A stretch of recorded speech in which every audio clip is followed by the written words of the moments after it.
Je ne sais pas toi, mais autant j'adore prendre des vacances et découvrir de nouveaux horizons, autant je suis tellement passionnée par ce que je fais au quotidien que parfois j'ai un peu du mal à vouloir m'arrêter parce que quelque part j'ai conscience aussi que ça va casser mon rythme.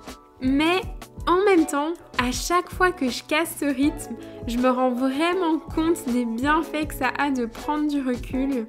Du coup, c'est non seulement de notre voyage en Ardèche dont j'ai envie de te parler dans cette vidéo, mais aussi du bénéfice de s'aérer l'esprit pendant quelques jours. Ce voyage, il était venu de l'envie de découvrir la région natale de notre ami Hugo. On est donc parti en couple avec mon amie Victoria, Hugo, mon fiancé et moi.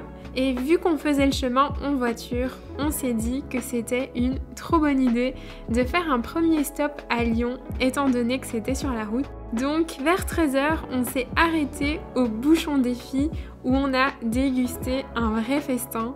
Et d'ailleurs, pour la petite info, apparemment, tous les restaurants un peu traditionnels de Lyon s'appellent des bouchons lyonnais. Pour digérer, on s'est baladé dans la ville par les toutes petites rues hyper atypiques que Hugo nous a fait découvrir. Et puis nous sommes finalement arrivés en Ardèche. Bienvenue en Ardèche! Et au programme, évidemment, des balades dans la montagne et aussi beaucoup de dégustations de spécialités locales chez des petits producteurs que Hugo nous a fait rencontrer. Sur le chemin vers la fermette de la Bombine, on est arrivé au sommet de la montagne avec cette vue juste splendide sur la vallée. En plus, on était tellement gâtés par ce ciel bleu, c'était vraiment magique. Et arrivé à destination, on a été accueillis au restaurant de la fermette. C'était vraiment sympa de manger un repas hyper copieux, préparé avec des produits qu'ils avaient eux-mêmes élevés et cultivés directement à la ferme. Et en plus de ça, l'emplacement était génial parce que tu peux librement t'aventurer dans le coin pour faire une balade digestive de quelques heures sans souci avec une vue juste incroyable. Les autres jours, on s'est aussi baladé dans les hauteurs des petits villages ardéchois. Et ça a fait vraiment du bien aux poumons de respirer l'air frais et de découvrir la beauté de la nature avec toutes les petites surprises qu'elle nous réserve. Comme par exemple cette plante qui s'appelle apparemment la monnaie du pape. J'ai trouvé ça tellement original comme nom. Et dans notre escapade, Hugo nous a aussi fait découvrir un apiculteur qui faisait plein de types de miel différents. Et mes coups de cœur, ça a clairement été celui à la noisette, celui à la lavande et le meilleur de tous, celui à la propolis. C'est un antibactérien naturel qui est idéal pour soulager nos maux de gorge en hiver.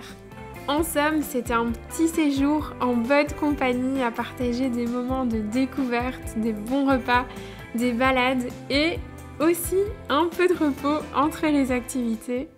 Mais comme je te le disais au début, en fait, autant j'adore et j'aime vraiment trop les vacances, ces moments de déconnexion, ces moments de curiosité où tu découvres vraiment des nouveaux horizons. Et à la fois, je suis aussi tellement passionnée par mon travail, par ce que je crée au quotidien, par ce que je fais, ce que j'écris, toutes les lectures que j'ai et tout ce qui me nourrit l'esprit que j'ai un peu du mal à déconnecter vraiment et à vouloir vraiment m'arrêter dans ça parce que j'aime trop. Et inévitablement, quand je suis lancée comme ça, quand je m'arrête et que je déconnecte, ça casse inévitablement mon rythme. Et en même temps, à chaque fois que je prends des petites vacances, je me rends compte que le vrai bénéfice, c'est que ça me fait surtout sortir la tête du guidon. Ça me permet en fait de prendre du recul et d'avoir une vision un peu plus objective de ce qui fonctionne ou de ce qui fonctionne moins bien dans mon quotidien.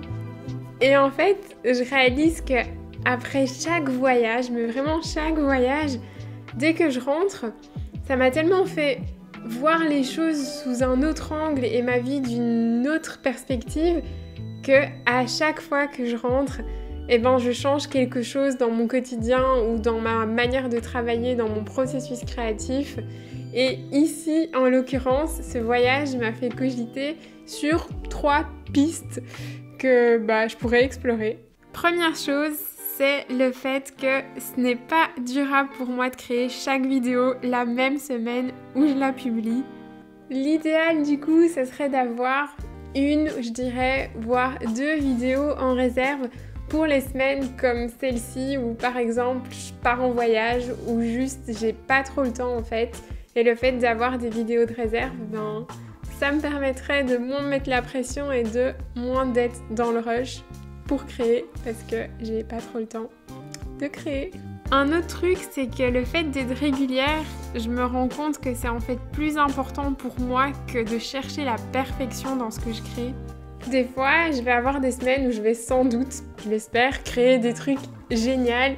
Et évidemment, il y aura d'autres semaines où je vais créer des trucs pas ouf, voire juste moins bien. Et c'est ok parce qu'en fait, moi, ce qui m'importe, c'est juste d'être régulière dans ma pratique et de continuer cette habitude de vous partager les choses qui m'animent, les choses qui me passionnent, les trucs que je trouve intéressants, les trucs que je découvre et qui peuvent aussi vous être utiles. Donc, juste être régulière, c'est plus important que de faire des vidéos parfaites. Donc même les jours où je pense ne pas publier une vidéo que j'aurais imaginée parce que je la trouve peut-être pas assez bien, c'est de me rappeler que ce qui est plus important pour moi, c'est d'être régulière dans ma pratique. Et finalement, la dernière chose qui est même plutôt assez surprenante, c'est que pendant ce voyage, j'ai vu à 2 reprises ce type de petits pinceaux au sol, juste comme ça, dans la rue. Et aussi, par les petites surprises des Kinder, je suis tombée sur ce jouet qui est en fait aussi un mini pinceau.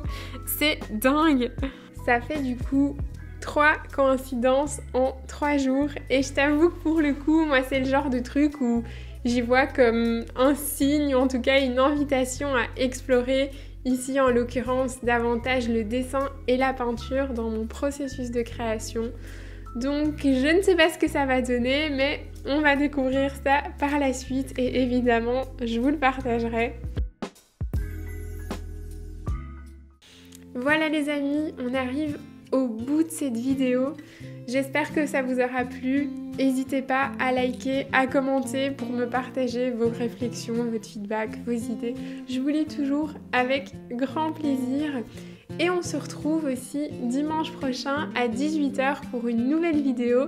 Celle-ci, ça sera autour du journaling. J'avais commencé en novembre une session de journaling où on répondait ensemble à 4 questions autour de l'énergie de l'automne, ce à quoi elle nous invitait à faire une introspection. Et je vous disais que j'avais très envie de continuer ça en continuant avec les saisons. Et donc ici, ce sera du journaling, introspection autour de la saison de l'hiver. Donc si ça vous dit, si vous aviez suivi ça d'ailleurs, vous êtes au courant, mais c'était juste pour vous dire, je reprends ça dimanche prochain. Bisous les amis, passez une toute belle semaine d'ici là. Ciao ciao!